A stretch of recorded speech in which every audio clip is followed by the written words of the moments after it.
صفحہ نمبر 65 سے آج مطالعے کا آغاز ہے۔ کتاب دل کی دنیا، عنوان ہے صبر اور اس کی قسمیں۔ حضرت مفتی صاحب رحمۃ اللہ علیہ فرماتے ہیں کہ توبہ کے بعد دوسرا قدم یہ ہے کہ انسان اپنی ظاہری و باطنی زندگی کی اصلاح کی فکر کرے، جس کا مطلب یہ ہے کہ اللہ نے جن باتوں کا حکم دیا ہے انہیں بجا لائے اور جن چیزوں سے روکا ہے ان سے باز رہے۔ ظاہری زندگی میں جن باتوں کا حکم دیا گیا ہے انہیں معمورات کہا جاتا ہے۔ بیان کرنے کا ایک اور اسلوب ہے۔ معمورات یعنی وہ چیزیں جن کے کرنے کا حکم دیا گیا ہے، جس پر معمور کیا گیا ہے، جس کا حکم جاری کیا گیا ہے، معمورات کہا جاتا ہے، مثلا نماز، روزہ وغیرہ۔ اور جن چیزوں سے روکا گیا ہے انہیں منہیات یعنی جن کی نہیں واقع ہوئی ہے، جن سے منع کیا گیا ہے، جن سے روکا گیا ہے، انہیں منہیات کہتے ہیں، مثلا چوری، شراب نوشی وغیرہ۔ معمورات و منہیات علم فقہ کا موضوع ہیں اور یہاں زیر بحث نہیں ہے، یعنی یہ علم تصوف کے میں بات ہو رہی ہے اور یہ علم فقہ کا موضوع ہے۔ البتہ بالکل اسی طرح ہماری باطنی زندگی کے بھی کچھ اعمال ایسے ہیں جن کا ہمیں حکم دیا گیا ہے اور کچھ ایسے ہیں جن سے روکا گیا ہے۔ علم تصوف کی اصطلاح میں پہلی قسم کے اعمال کو فضائل اور دوسری قسم کو رذائل کہا جاتا ہے۔ یعنی یہ بات اس سے پہلے بھی ہم پڑھائے، مگر یہاں اس کو علم فقہ کی دو اصطلاحات کے ساتھ متقابل ذکر کیا گیا۔ وہاں یعنی اعمال ظاہرہ میں جسے کہیے کہ معمورات کہتے ہیں، اسے یہاں فضائل کہتے ہیں، اور جنہیں وہاں منہیات کہتے ہیں اسے یہاں رذائل کہتے ہیں۔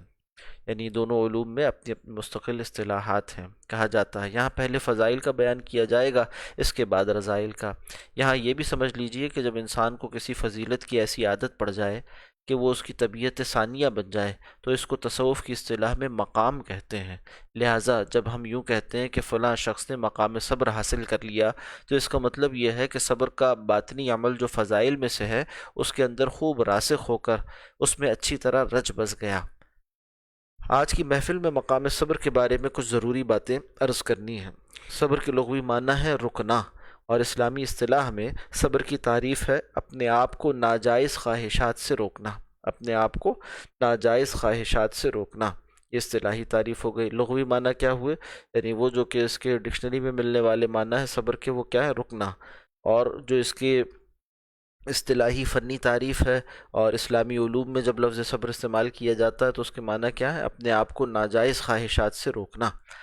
اس سے یہ بات واضح ہو گئی کہ قرآن کریم اسلام کی اصطلاح کے مطابق صبر کے معنی صرف یہ نہیں ہے، قرآن کریم اور اسلام کی اصطلاح کے مطابق صبر کے معنی صرف یہ نہیں ہے کہ کسی تکلیف یا رنج پر واویلا نہ کیا جائے، جیسا کہ عام گفتگو میں صبر کا لفظ اسی معنی میں استعمال کیا جاتا ہے، بلکہ اس کے شرعی معنی بہت وسیع اور ہمہ گیر ہیں اور اس میں دین کے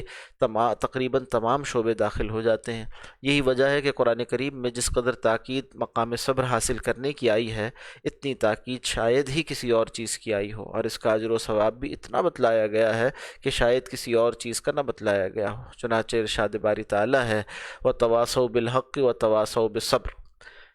سورہ اثر میں فرمایا کہ تم ایک دوسرے کو حق کی اور صبر کی نصیحت کرو، اور فرمایا جاتا ہے انما یوفی الصابرون اجرہم بغیر حساب۔ سورہ زمر میں بلا شبہ صبر کرنے والوں کو ان کے اجر سے بے حساب نوازا جائے گا۔ صبر کے مندرجہ بالا اہمیت کو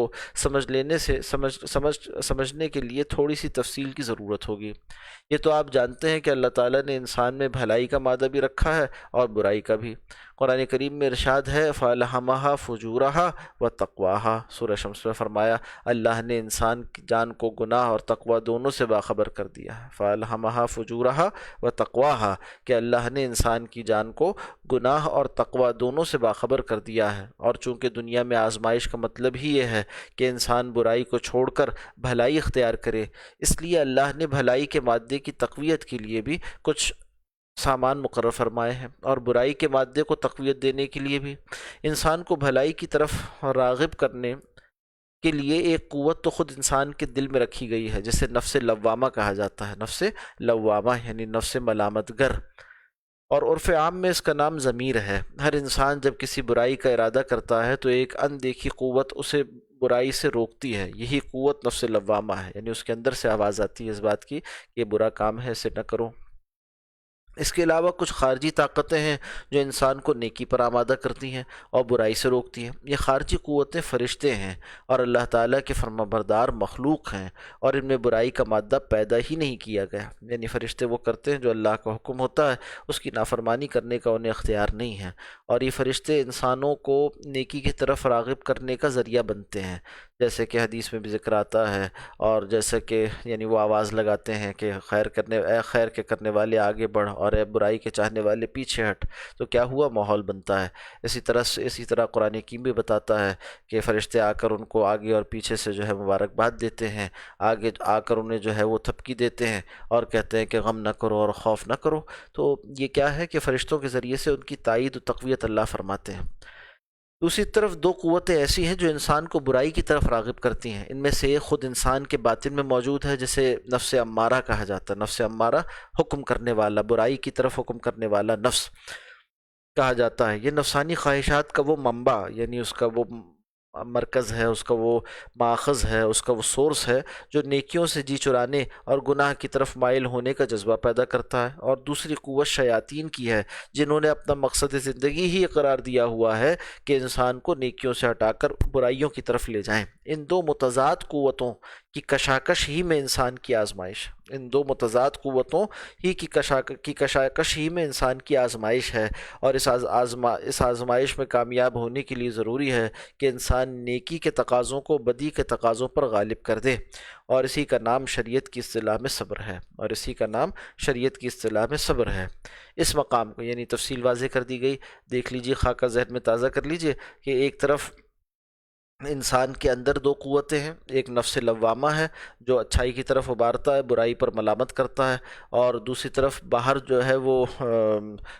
اور ساتھ ساتھ کہیے کہ اسی یعنی اچھائی کی طرف راغب کرنے کے لیے باہر اللہ سبحانہ و تعالی نے فرشتے رکھ دیے ہیں جو اچھائی کی طرف بلاتے ہیں، ماحول سازگار کرتے ہیں۔ اسی طرح سے انسان کے اندر جو ہے وہ برائی کی طرف بلانے والا نفس امارہ ہے، اور ساتھ ساتھ باہر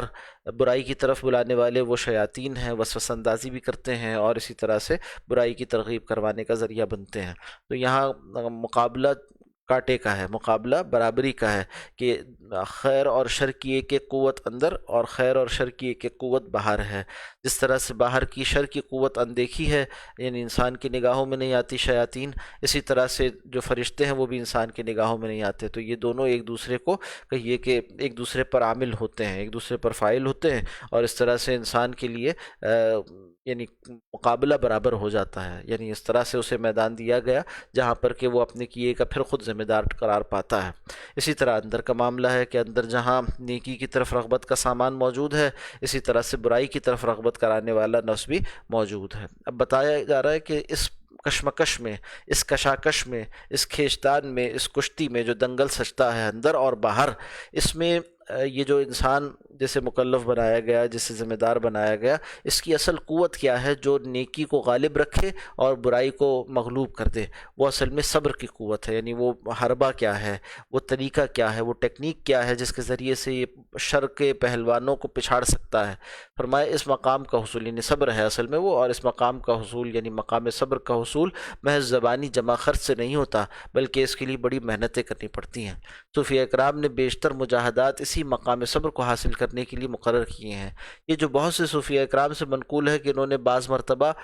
مباحات کو بھی ترک کر دیا، اس کی وجہ یہ نہیں تھی کہ وہ ان مباحات کو حرام سمجھتے تھے، بلکہ واقعہ یہ ہے کہ انہوں نے نفسانی خواہشات کو قابو میں کرنے کے لیے ایسا کیا ہے۔ شروع میں انسان کو نفسانی خواہشات کے دبانے میں مشقت ہوتی ہے، یعنی مشکل پیش آتی ہے، دقت ہوتی ہے، لیکن جب ایک مرتبہ یہ کڑوی دوا پی لی تو پھر رفتہ رفتہ اللہ تعالیٰ اس کے لیے یہ کام بہت آسان کر دیتا ہے، یہاں تک کہ اس کا نفس مطمئنہ بن جاتا ہے۔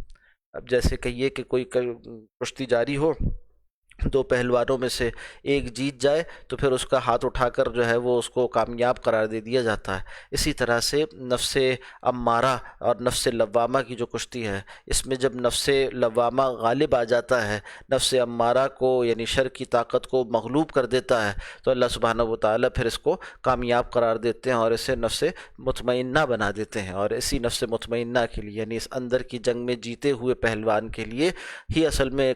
آخرت کی کامیابی ہے، اور موت کے موقع پر، اور یہ آخری فیصلہ موت کے وقت ہوتا ہے، زندگی میں یہ کئی راؤنڈز جاری و ساری رہتے ہیں، اس کے کئی دنگل سجتے رہتے ہیں، مگر اصل انجام کار کا اعتبار ہے، جیسا کہ حدیث میں آیا کہ انما الاعمال بالخواتیم، اعمال کا دار و مدار آخری عمل پر ہے۔ تو آخری عمل جب ایسا ہو جاتا ہے، یعنی آخر تک انسان جو ہے وہ نفس کی شرارتوں سے اپنے آپ کو بچا کر، اور جو ہے وہ نفس لوامہ کو غالب کرتا ہے، نفس امارہ کو مغلوب کرتا ہے، تو ہوتا کیا ہے کہ پھر جب اس کی موت کا وقت آتا ہے تو فرشتے آ کر آواز لگاتے ہیں، اللہ سبحانہ و تعالیٰ کے حکم اس تک پہنچ جاتا ہے کہ اے میرے بندے، اے نفس مطمئنہ، یا ایتھا النفس المطمئنہ، اے نفس مطمئنہ، ارجعی الی ربک، لوٹ آؤ اپنے رب کی طرف، فادخلی فی عبادی، داخل ہو جاؤ میرے نیک بندوں کے زمرے میں، ان کے دائرے میں داخل ہو جاؤ جن سے میں راضی ہو گیا، فادخلی فی عبادی وادخلی جنتی، اور داخل ہو جاؤ میری جنت میں۔ تو یہ ہے جو اصل کامیابی ہے۔ تو موت کے موقع پر اس کے لیے سامان ہوتا رات کا کہ وہ اس کا نفس مطمئنہ بن جاتا ہے، اور اس کے کچھ آثار پہلے سے، یعنی اس موزور گھوڑے کے سدھا لیے جانے کے کچھ آثار پہلے سے بھی یہ ہوتے ہیں کہ اس کو زندگی میں وہ طمانینت قلب حاصل ہو جاتی ہے، اور یہ ذکر اللہ کی برکت سے اسے وہ اطمینان قلبی حاصل ہوتی ہے کہ اس کی زندگی بھی پھر آسان بن جاتی ہے، حیات طیبہ بن جایا کرتی ہے دنیا میں۔ فرمایا نفس مطمئنہ بن جاتا ہے، یعنی اس میں بھلائی کے تقاضے اس قدر غالب ہو جاتے ہیں کہ بدی کے تقاضے ان کے سامنے بالکل مردہ اور مزمحل ہو کر رہ جاتے ہیں۔ اسی بات کو حضرت صلی اللہ علیہ وسلم نے اس طرح تعبیر فرمایا کہ من یتصبر، جو کوئی صبر کرنے کی کوشش کرتا ہے، یا جو کوئی صبر کے مقام کو پہنچنے کی کوشش کرتا ہے، یصبرہ اللہ، تو اللہ سبحانہ و تعالیٰ اسے صبر عطا فرما دیتے ہیں، یعنی اللہ اسے وہ مقام عطا فرما دیتے ہیں۔ اس روایت کو امام بخاری رحمۃ اللہ علیہ اپنی صحیح میں لے کر آئے ہیں تعلیقاً، کہ جو شخص مقام صبر تک پہنچنا چاہتا ہے اللہ تعالیٰ اسے صبر عطا فرما دیتے ہیں۔ پوری روایت اس طرح سے ہے کہ جس میں اس بات کا ذکر آیا کہ نبی اکرم صلی اللہ علیہ وسلم ایک روز عطایا تقسیم فرما رہے تھے، اور بہت سی چیزیں جو ہیں وہ تقسیم فرما رہے تھے، تو لوگوں نے سوال کیا کہ ہمیں مزید چاہیے، پھر مزید چاہیے، پھر مزید چاہیے، تو آپ صلی اللہ علیہ وسلم نے فرمایا کہ دیکھو میرے پاس جو کچھ تھا وہ میں نے تم میں تقسیم کر دیا، اور میں ایسا نہیں کہ میرے پاس کچھ ہو اور میں تم سے روک رکھوں، میں تو بانٹ دینے والا ہوں، میں بانٹ دیتا ہوں۔ تو اب باقی یہ ہے کہ جو کوئی سوال کرنے سے بچنا چاہے گا، جو کوئی استعفاف اختیار کرے گا، اللہ سبحانہ و تعالیٰ اس کو سوال سے بچا لیں گے۔ اسی طرح سے جو شخص یہ چاہے گا کہ اسے صبر مل جائے تو اللہ اسے صبر عطا فرما دیں گے۔ پھر صبر کی فضیلت کو بھی آپ نے بیان فرمایا، آگے روایت کا بقیہ حصہ بھی یہاں موجود ہے کہ وما اوتی احد عطاء خیرا، اور نہیں دی گئی کسی شخص کو کوئی عطا بہتر، و اوسع، اور بڑھ کر، یعنی وسیع والی، وسعت والی، من الصبر، صبر سے بڑھ کر، یعنی صبر مل گیا تو سب کچھ مل گیا۔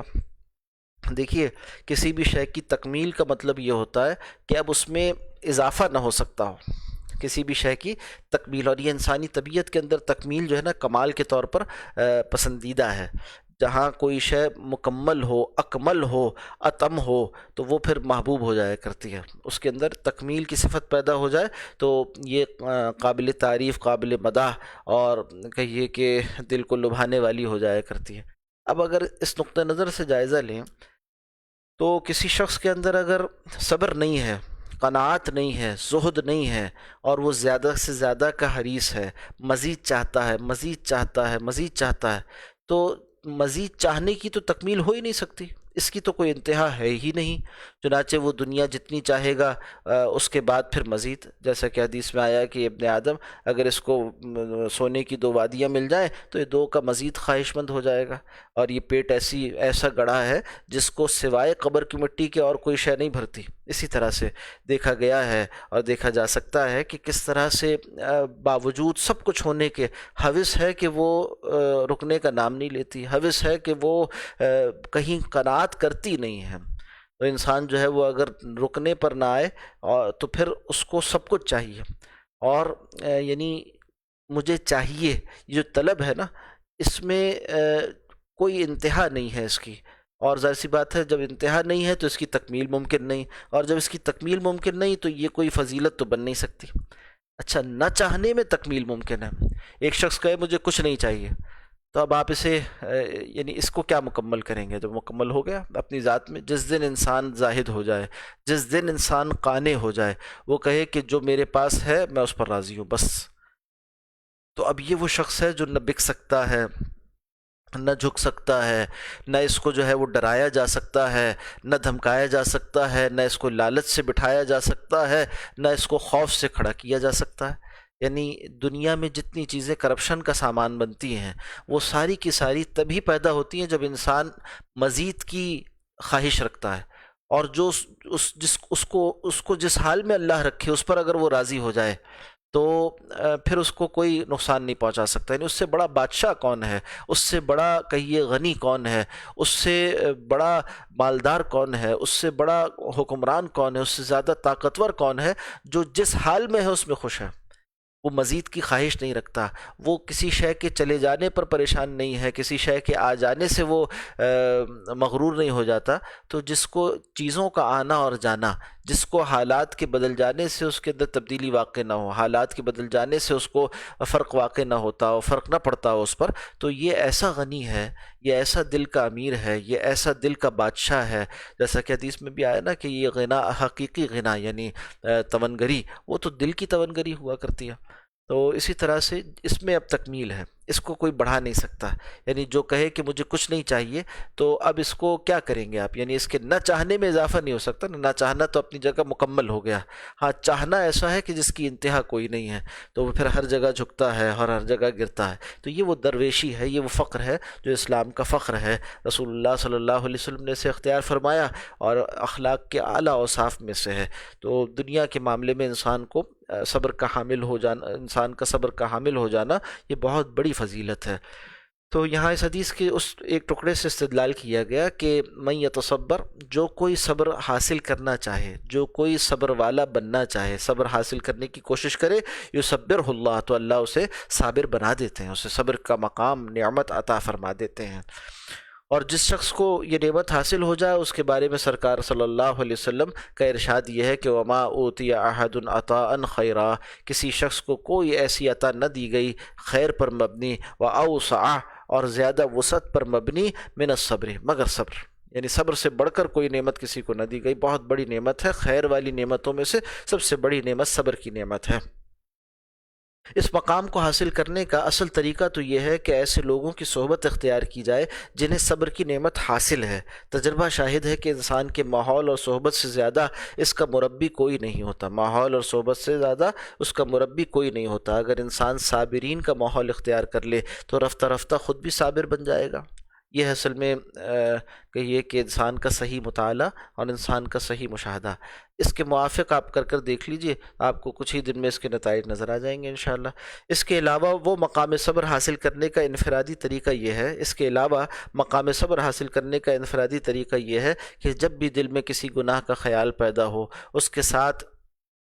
اس عذاب اور وعید کا تصور جمائے جو قرآن کریم اور احادیث میں اس گناہ کے کرنے والے کے لیے بیان فرمائی ہے۔ قرآن و حدیث نے اس گناہ کے کرنے والے کے لیے جو وعید بیان فرمائی ہے اسے یاد کرے، اور اس کے ساتھ ہی اپنی موت، انجام اور قبر کی تنہائی کو یاد کرے۔ اسی لیے حضرت صلی اللہ علیہ وسلم تلقین فرمائی کہ اکثروا ذکر حازم اللذات، ترمذی شریف کی روایت ہے کہ تمام لذتیں ختم کر دینے والی چیز، یعنی ان کو منقطع کر دینے والی، لذتوں کو منقطع کر دینے والی، اس کا نشہ اتار دینے والی شے موت، اسے کثرت سے یاد کیا کرو۔ اللہ اکبر۔ جن لوگوں کو اللہ تعالیٰ نے صبر کی نعمت سے سرفراز فرمایا ہے اور جن کی نیکیوں کی قوت بدی کی قوت پر غالب ہے، انہیں بھی کسی وقت بے فکر نہ ہونا چاہیے، بے فکر نہیں رہنا چاہیے۔ یعنی اصل میں تو ایک مرحلہ جاری و ساری ہے، جب تک دم آخری نہ آ جائے، اور جو کہیے کہ زندگی ہے جان آفری کے سپرد جب تک نہ کر دیں، اس وقت تک امن نہیں ہو سکتا۔ اور آپ نے واقعہ سنا ہوگا کہ حضرت امام احمد ابن حنبل رحمۃ اللہ علیہ کا جب جاں کنی کا موقع تھا اور سکرات کا وقت تھا، آخری سانسیں تھیں، اس موقع پر جو ہے وہ شیطان آیا اور آ کر کہنے لگا کہ یا ابن حنبل، اے ابن حنبل، تم تو کامیاب ہو گئے، تم تو مجھ سے بچ نکلے، کامیاب ہو گئے۔ تو حضرت امام احمد ابن حنبل رحمۃ اللہ علیہ فرمانے لگے نہیں ابھی نہیں، نہیں ابھی نہیں۔ اچھا، یہ وہی موقع تھا کہ جب آپ کے ارد گرد آپ کے شاگرد اور آپ کے تلامیذ بیٹھے ہوئے تھے، اور انہوں نے دیکھا کہ جب حضرت الامام پر سکرات کی کیفیت ہے، تو انہوں نے، جیسا کہ حدیث میں تلقین آئی ہے کہ اپنے مردوں کو، یعنی اپنی میت کے پاس، جس کو موت کا وقت قریب ہو جائے، اس کے پاس بیٹھ کر لا الہ الا اللہ کی تلقین کیا کرو۔ تو وہ لوگ لا الہ الا اللہ کا کلمہ پڑھ رہے تھے، اور حضرت امام صاحب وہ فرماتے ہیں کہ نہیں ابھی نہیں۔ تو لوگ پریشان ہوئے کہ اتنا بڑا امام اور ایسا اللہ والا اور زاہد زمانہ اور عابد زمانہ اور عالم زمانہ، اور جن کے لیے کہ بجا طور پر لقب امام اہل السنہ کا اختیار کیا گیا، ان کو ان کے سامنے کلمہ پڑھا جا رہا ہے جاکنی کے موقع پر، اور وہ کہتے ہیں نہیں ابھی نہیں۔ اصل ماجرا یہ تھا کہ پیچھے شیطان آ کر یہ کہہ رہا تھا کہ تم کامیاب ہو گئے، جواب وہ اسے دے رہے تھے۔ تو کچھ دیر بعد وہ افاقہ ہوا ذرا، تو انہوں نے پوچھا اپنے شاگردوں سے کہ کیا ہوا، میں نے کچھ کہا تھا؟ تو انہوں نے کہا کہ ہم نے کلمہ پڑھا، آپ نے کہا نہیں ابھی نہیں۔ تو فرمانے لگے کہ نہیں، میں نے تم سے نہیں کہا، میری جو بے ہوشی کی کیفیت تھی اس میں شیطان آیا تھا اور آ کے کہنے لگا تم کامیاب ہو گئے۔ تو اور وہ مجھے اپنے نفس کے بارے میں غرور میں اور عجب میں مبتلا کرنا چاہتا تھا۔ یعنی شیطان دیکھیے کتنا مکار ہے، کتنا خبیث ہے، اور کس قدر جو ہے وہ انسان کا دشمن ہے کہ آخری موقع پر بھی وہ جو ہے کوشش کرتا ہے کہ کسی طرح سے انسان کو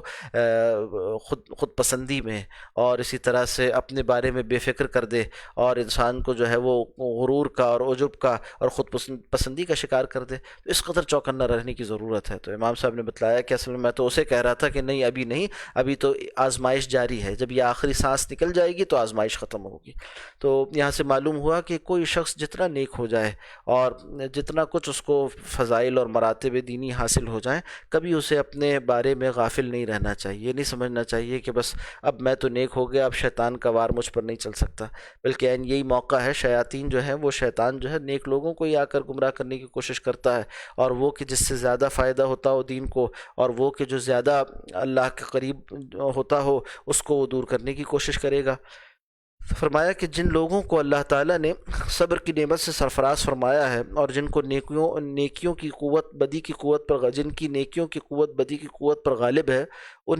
انہیں بھی کسی وقت بے فکر نہ ہونا چاہیے۔ حضرت تھانوی رحمۃ اللہ علیہ اپنے خلفاء کو اس کی تلقین فرماتے تھے کہ وہ کسی وقت اپنی اصلاح سے غافل نہ ہوں، کسی وقت اپنی اصلاح سے غافل نہ ہوں۔ یعنی تربیت پائے ہوئے ہیں اور ان کے بارے میں اتنا اطمینان ہوا، تبھی انہیں خلافت عطا کی گئی، اور انہیں اس کام پر مامور کر دیا گیا کہ وہ آگے اوروں کی تربیت کا اہتمام کریں۔ مگر اللہ والوں کی شان یہ ہے کہ کسی کو بھی اس کے نفس کے بارے میں دھوکے میں نہیں ڈالتے، بتلاتے ہیں کہ دیکھو یہ خلافت کا دیا جانا یہ کسی معصومیت کی سند نہیں ہے جو تمہیں عطا ہو گئی، بلکہ یہ ایک حسن ظن ہے جو ہم تم سے رکھتے ہیں۔ باقی تمہیں کوشش کرنی، محنت کرنی ہے آخری وقت تک، اور جو ہے نا اپنے بزرگوں کے طریقوں پر رہو گے، اور انہی کے طریقے زندگی کو اختیار کرو گے، انہی کے طریقے تربیت کو اختیار کرو گے، انہی جیسا تقوی اختیار کرنے کی کوشش کرو گے، ظاہر و باطن ان جیسا بنانے کی کوشش کرتے رہو گے، تو انشاءاللہ کامیاب رہو گے۔ تو حضرت تھانوی رحمۃ اللہ علیہ بھی اپنے خلفاء کو تلقین فرماتے کہ وہ کسی وقت اپنی اصلاح سے غافل نہ ہوں۔ یعنی اصلاح کا محتاج ہر شخص ہے۔ ایک دن خلفاء سے خطاب کرتے ہوئے حضرت رحمۃ اللہ علیہ نے مولانا روم رحمۃ اللہ علیہ کی مثنوی کی ایک حکایت نقل فرمائی کہ ایک لکڑہارا روزانہ منہ اندھیرے جنگل جاتا اور شام کو لکڑیاں لے کر لوٹتا تھا۔ ایک دن ایک لکڑی کے ساتھ ایک سردی سے ٹھٹرا ہوا یعنی سکڑا ہوا ٹھٹرا ہوا جمع ہوا سانپ بھی بند کر آ گیا۔ راستے بھر تو وہ بے حس و حرکت رہا اور لکڑہارے کو کوئی نقصان نہ پہنچا سکا، لیکن جب گھر پہنچ کر اس میں کچھ گرمی پیدا ہوئی تو اس نے ابھرنا شروع کیا۔ تفصیلی حکایت ہے جو مسلم میں آئی ہے کہ وہ لکڑہارا لے کر آیا اور سردیوں کا موسم تھا، اور لا کر اس نے لکڑیاں جو ہیں چولہے کے برابر رکھ دیں، اور وہ لکڑہارے کی بیوی جو ہے اس نے روٹیاں پکانے کے لیے جب چولہے میں آگ لگائی اور چولہا دہکایا تو وہ گرمی اور تپش جو ہے وہ ساتھ رکھے ہوئے لکڑیوں کے گٹھرے پر بھی پہنچی، اور جیسی پہنچی تو وہ جنگل میں عرصے کا سکڑا ہوا اور جمع ہوا جو سانپ تھا، جو سردیوں کے موسم میں سکڑ جاتا ہے اور بند ہو کر بیٹھ جاتا ہے، لکڑی نما ہو جاتا ہے، اس میں آج زندگی کے آثار واپس نمودار ہونے لگے، حرکت اس کے اندر پیدا ہو گئی۔ تو راستے بھر تو بے حس و حرکت رہا، لکڑہارے کو کوئی نقصان نہ پہنچا سکا، لیکن جب گھر پہنچ کر اس میں کچھ گرمی پیدا ہوئی تو اس نے ابھرنا شروع کیا اور لکڑہارے کے لیے خطرہ جان بن گیا۔ مولانا رومی رحمۃ اللہ علیہ فرماتے ہیں کہ نفس امارہ کی مثال بالکل اسی ٹھٹرے ہوئے سانپ کی سی ہے جو مرا نہیں بلکہ وقتی طور پر افسردہ ہو گیا، وقتی طور پر وہ سکڑ کر بیٹھ گیا تھا۔ کہتے ہیں کہ نفس اژدہا است، نفس تو اژدہے کی مانند ہے، وہ کئے مرد است، وہ کیسے مردہ ہو جائے گا؟ یعنی اژدہا جس طرح اس بات کی صلاحیت رکھتا ہے کہ مختلف موسموں کو وہ جھیل جاتا ہے، اور سردیوں کے موسم میں بالکل جو ہے کٹلی مار کر بند ہو کر بیٹھ جاتا ہے یا سکڑ کر رہ جاتا ہے اور وہ سخت موسم گزار لیتا ہے، اور اس کے بعد جب گرم موسم آتا ہے تو پھر وہ واپس اپنا پھن نکالتا ہے اور جو ہے وہ اژدہے والی حرکتوں پر، ڈسنے والے طریقے پر آ جاتا ہے واپس۔ تو کہا نفس اژدہا است، نفس تو اژدہے کی مانند ہے، وہ کئے مردہ است، یہ کیسے مر سکتا ہے؟ از غم بے آلتی افسرد است، اس کا مسئلہ یہ ہے کہ غم بے آلتی سے یہ افسردہ ہو جاتا ہے۔ غم بے آلتی کیا ہے؟ بے آلہ ہونا یعنی بے اوزار ہونا، بے یار و مددگار ہونا، یعنی اس کے پاس ذرائع دستیاب نہ ہوں۔ جب اسے نظر آئے کہ ذرائع دستیاب نہیں ہیں یا ماحول سازگار نہیں ہے تو وہ افسردہ سا ہو کر، پشمردہ سا ہو کر بیٹھ جاتا ہے۔ یہی حال انسان کے نفس کا ہے۔ ماحول اچھا ملتا رہے اسے تو یہ نفس قابو میں رہتا ہے، اور اگر اس نے ذرا سی بھی، سالک نے اپنے آپ کو چھوڑ دیا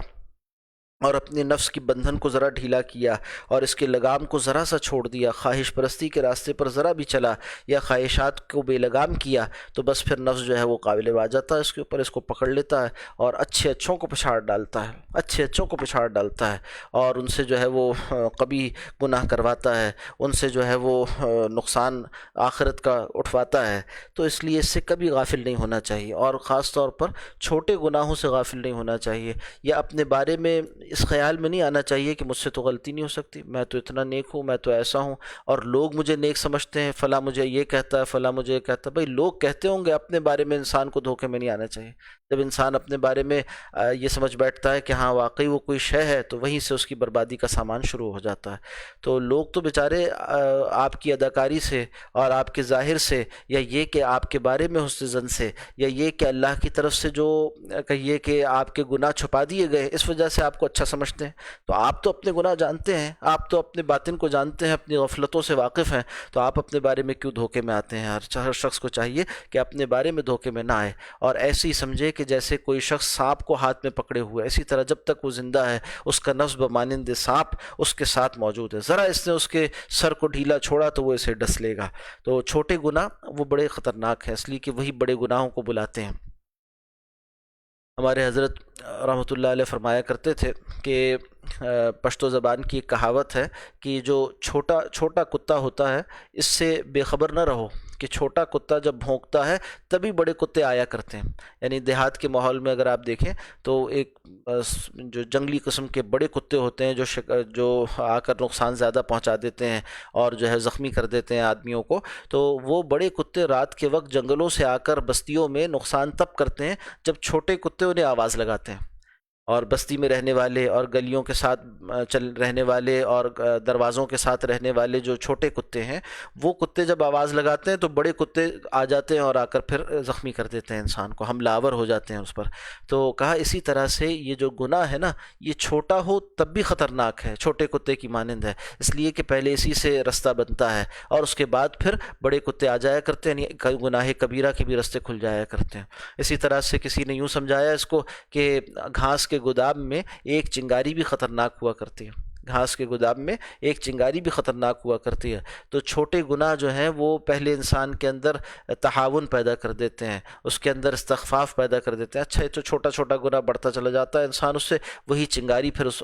گھاس کے گودام میں آگ لگانے کا ذریعہ بن جاتی ہے، بڑی آگ لگ جایا کرتی ہے۔ تو ہماری زندگی اسی طرح سے گھاس کے گودام کی مانند ہے، جس میں گناہ صغیرہ بھی گناہ کبیرہ کا ذریعہ بن سکتے ہیں۔ تو ہمیں چاہیے کہ جب ہم گناہ صغیرہ سے بچنے والے ہوں گے، اپنے ماحول کی حفاظت کریں گے، دعوی گناہ اور کہیے اسباب گناہ، ماحول گناہ، صحبت گناہ اور برائی کے راستے، ان سب سے بھی بچیں گے، ان سے دور بھاگیں گے، ڈریں گے اور اپنے آپ کو علیحدہ رکھیں گے، اور اپنے ساتھ جو ہے وہ یہ کہیے کہ اپنے سیف گارڈ کے لیے، اپنی حفاظت کے لیے ایک فائر وال، ایک جو ہے وہ حفاظتی حصار نیک صحبت کا، اچھے لوگوں کا، اپنی ظاہری وضاقتہ کا دین کے موافق رکھنا، اور اسی طرح سے اچھے لوگوں کے ساتھ اٹھنا بیٹھنا، نیک کاموں میں اپنے آپ کو مشغول رکھنا، اور غلط کاموں کے لیے وقت کا فارغ نہ رکھنا، اور اسی طرح سے اپنی خلوت کی نگہداشت کرنا، اسی طرح اپنے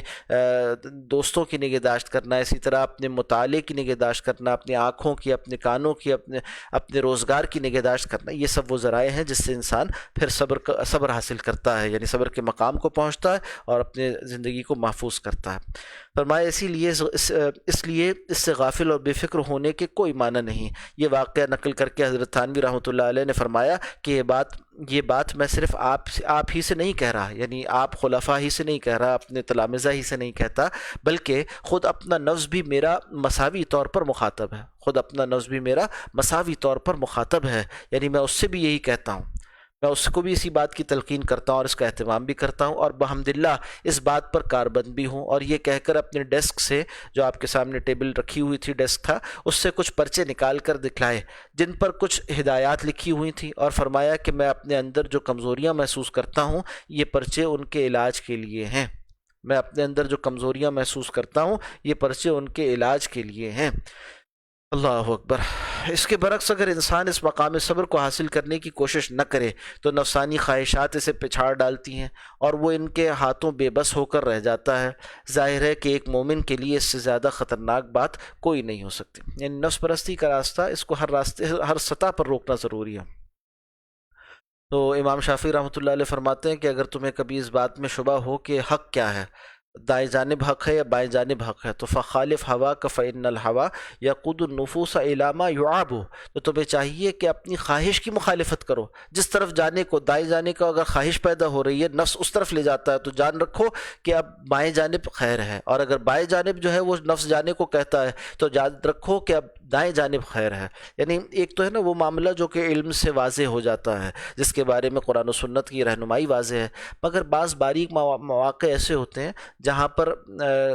انسان کے لیے علم واضح نہیں کر رہا کوئی سی شے کو، تو وہاں اس کا وجدان اس کا ساتھ دیتا ہے۔ تو اب یہاں کون سی بات وجدان سے صحیح طور پر، یعنی نور بصیرت سے وہ دیکھ رہا ہے، اور کون سی بات خواہش نفس کے پیش نظر ہے، تو یہاں فرق کرنے کے لیے فرمایا کہ فخالف ہوا کا، تو چاہیے تمہیں کہ اپنی خواہش نفس کی مخالفت کرو، فإن الہوا، اس لیے کہ یہ خواہش نفس کا تو طریقہ ہے، دستور ہے، یقود النفوس الی ما یعاب، کہ یہ انسان کے نفسوں، یعنی انسانوں کو لے جاتی ہیں اس شے کی طرف جو عیب دار ہو۔ تو مخالفت ہوا ہر موقع پر انسان کو یا عادی بنا لے اگر اپنے آپ کو، کہ خواہش پر نہیں چلنا، کچھ نہ کچھ اپنے اوپر مشقت لینی ہے، کچھ نہ کچھ اپنے اوپر جبر کرنا ہے، جہاں جو ہے وہ دل چاہے وہ کام کر لینا، یہ کوئی صحیح طریقہ نہیں ہے، اس سے پھر انسان آہستہ آہستہ گناہوں میں پڑ جایا کرتا ہے۔ اس کے برعکس اگر انسان اس مقام صبر کو حاصل کرنے کی کوشش نہ کرے تو نفسانی خواہشات اسے پچھاڑ ڈالتی ہیں اور ان کے ہاتھوں بے بس ہو کر رہ جاتا ہے۔ ظاہر ہے ایک مومن کے لیے اس سے زیادہ خطرناک بات کوئی نہیں۔ حدیث میں ہے کہ جب انسان کوئی گناہ کرتا ہے تو اس کے دل پر ایک سیاہ نقطہ پڑ جاتا ہے، اور اگر آدمی اس کی طرف توجہ نہ کرے اور مسلسل گناہ میں ملوث ہوتا چلا جائے تو رفتہ رفتہ یہ سیاہی پورے دل کو گھیر لیتی ہے، اور جب آدمی اس مرحلے پر پہنچ جائے تو وہ گناہ کا خوگر ہو جاتا ہے، یعنی عادی ہو جاتا ہے، پھر گناہ نہیں لگتا، اور ضمیر کی قوت اتنی کمزور ہو جاتی ہے کہ اسے کوئی گناہ محسوس نہیں ہوتا۔ حسیات میں اس کی مثال ایسی ہے، یعنی مشاہدے والی چیزوں میں، مثال کے طور پر یوں سمجھو جیسے کسی شفاف یعنی صاف ستھرے کپڑے پر کوئی دھبا لگ جائے اور وہ ہر وقت نگاہوں میں کھٹکتا ہے اور اسے مٹانے کی فکر بھی پیدا ہوتی ہے، لیکن اگر کپڑے پر بے شمار دھبے لگ جائیں تو ان کی وہ برائی دل میں باقی نہیں رہتی اور انہیں مٹانے کی بھی فکر کم ہو جاتی ہے۔ بس اسی طرح اگر دل پر لگنے والے پہلے داغ کو توبہ کے ذریعے نہ دھویا گیا اور اس کے بعد صبر کے ذریعے احتیاط نہ کی جائے تو پورا نفس داغدار ہو جاتا ہے، اور اسی کو حدیث میں دل کے زنگ سے تعبیر کیا گیا۔ قرآن حکیم میں فرمایا کلا بل ران علی قلوبہم، نہیں بلکہ ان کے دل ہیں جن پر کہ زنگ آ جایا کرتا ہے۔ اور اسی طرح حدیث میں فرمایا کہ دلوں پر بھی زنگ آتا ہے جس طرح لوہے پر زنگ آ جاتا ہے۔ تو اس کو دھونے کا ذریعہ کیا ہے؟ کثرت سے تلاوت کا اہتمام کرے انسان، موت کو یاد کرے کثرت کے ساتھ۔ جن لوگوں کو اللہ تعالیٰ نے اپنے اصلاح کی لگن اور آخرت کی فکر دیتا ہے، جن لوگوں کو اللہ تعالیٰ اپنی اصلاح کی لگن اور آخرت کی فکر دیتا ہے، انہیں ہر وقت اس بات کی طرف توجہ رہتی ہے کہ کہیں نفس صبر کا دامن چھوڑ کر گناہوں کا عادی نہ بن جائے۔ حضرت حکیم الامت مولانا تھانوی رحمۃ اللہ علیہ کے پاس ایک مرتبہ ڈاک میں ایک لفافہ ایسا آیا جس پر ٹکٹ تو لگا ہوا تھا مگر مہر نہ تھی، یعنی ٹکٹ کے اوپر جو اسٹیمپ لگی ہوتی